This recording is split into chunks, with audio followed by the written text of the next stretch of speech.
Okay, my fellow Americans.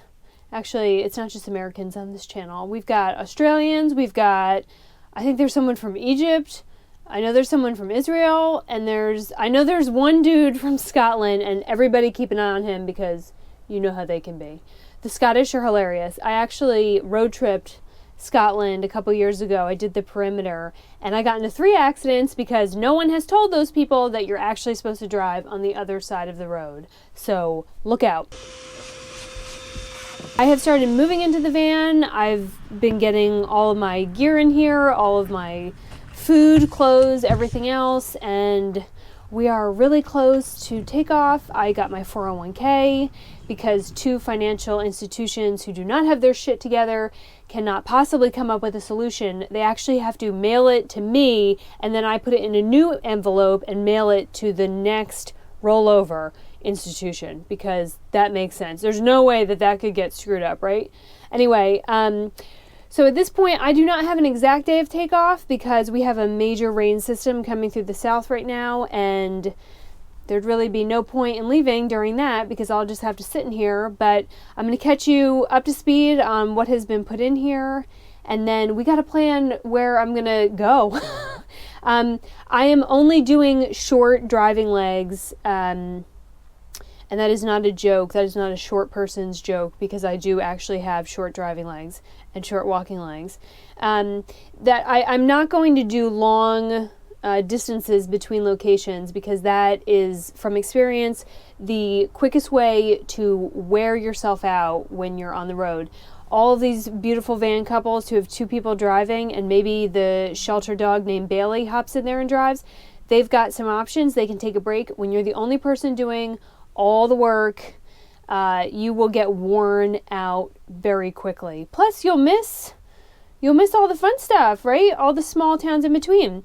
All right, so let's just do quick some of the things I've added and changed, and then we're gonna start planning. All right, let's do the bedding first. Now, we did a whole video about the mattress, the moldy mattress, blah blah blah blah blah. I still think I'm right. I got bamboo sheets, and they are a little bit more expensive. However, for whatever reason, I am an icicle throughout the entire day. I have on 4 layers right now, and it's not even that cold.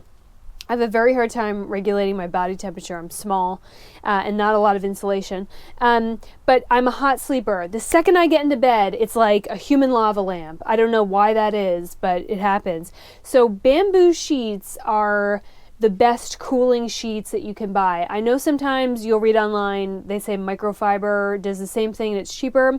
What they don't mention about microfiber sheets is that they wear out really quickly. They start to get very thin. So bamboo is a little bit more expensive, but I think it's the best sheet in the world, and I do not cheap out on my bedding. So this is what the bed setup looks like. I'm not sure if I'm going to keep these decorative pillows. They're mainly for flair right now. And I'm going to have a much warmer blanket on top of here. I've got this little fan that is battery powered, so that will keep the human lava lamp in check.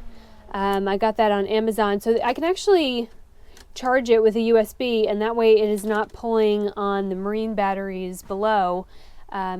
But if you all want to check out this stuff, like always, I will put links to it below. But I think the bed, I mean, look at that. Like, it looks like a princess sleeps in here, but a princess doesn't sleep in here. A queen does. All right, moving on. Got glitter fridge in here.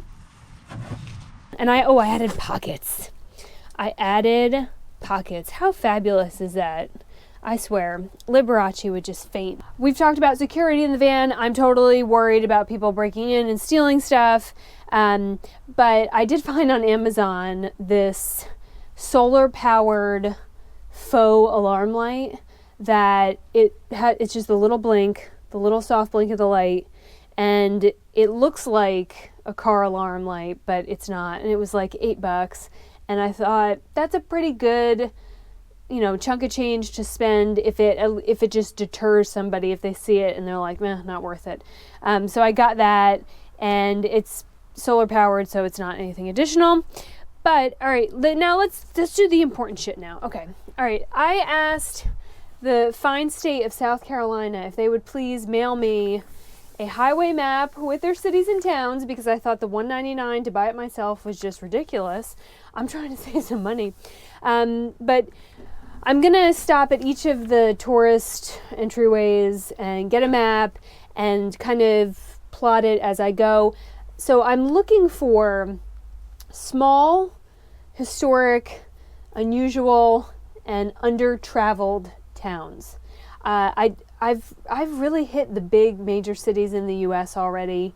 It's going to be harder to park.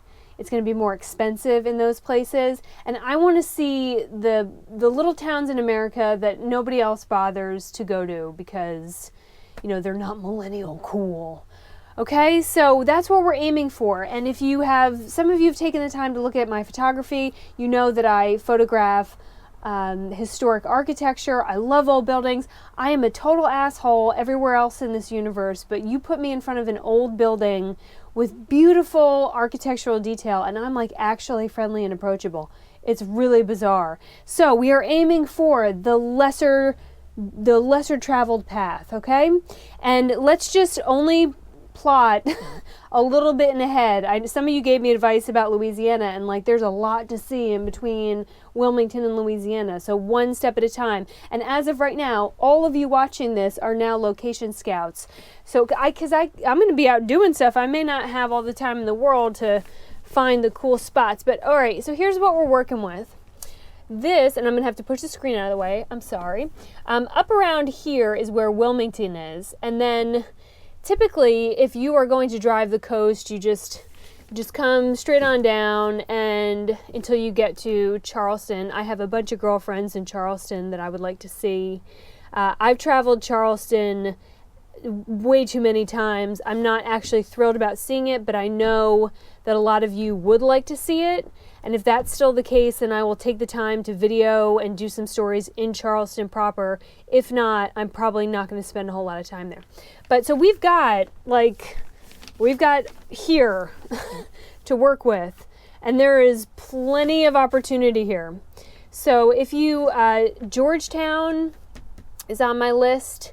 That's a really cool mill. And Georgetown, actually, I'm going to make Georgetown a priority, and here's why. I'm always in a hurry to get to Charleston, then I blow right through Georgetown. I've never stopped and given it the time of day. So this is kind of the area that we're working with. So if any of you want to play location scout, find cool old towns or just neat stuff that maybe, a lot of that you have to just kind of roll up on. But this is the first leg. I was originally going to go inland, but I'm not going to do that because we're still having some really crappy winter weather. And typically your milder temperatures are always down by the beach and not inland. It gets colder inland. So that is the first zone. Are you all ready? I mean, in the next couple of days, we're going to be headed that way. So either help me find some cool things to scout out here or warn all these people. All right? You ready for an adventure? Let's do this.